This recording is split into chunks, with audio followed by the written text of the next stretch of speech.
On revient en France, Rudy, pour une vente aux enchères exceptionnelle. De nombreux objets personnels ayant appartenu au général de Gaulle vont être proposés chez Arcurial. Oui, au total, 372 lots assez exceptionnels. Carte d'identité, diplôme de jeunesse, montre. Il sera possible d'acquérir un bout d'histoire de France lundi lors de cette vente aux enchères. En attendant la vente, vous pouvez aller admirer cette collection à la maison Arcurial sur les Champs-Élysées jusqu'à demain après-midi. Une pièce ne sera pas en vente. C'est le manuscrit de l'appel du 18 juin. Découvrir ces objets, c'est une nouvelle façon de faire connaissance avec le général Nicolas Tonève. J'invite tous les militaires français. Un petit soldat de plomb accompagne le carnet. C'est l'appel de 1904. Non, ce n'est pas une erreur. Écoutez Stéphane Aubert, le commissaire-priseur. C'est une nouvelle dans laquelle il s'imagine déjà à la tête d'une armée et il va combattre les Allemands. À l'âge de 14 ans, il s'imagine déjà ce destin de général.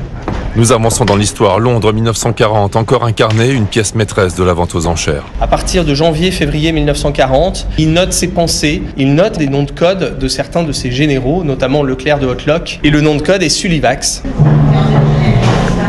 1904-1940, l'histoire se boucle. L'enfant est général, voici l'appel du 18 juin, ses feuillets originaux, raturés, torturés, montrés au public pour la première fois avec cette confidence d'Yvonne, sa femme. Elle écrit « Ce manuscrit m'a été remis par le général à Londres le 19 juin. Il m'a dit « Conservez précieusement ces manuscrits, si je réussis.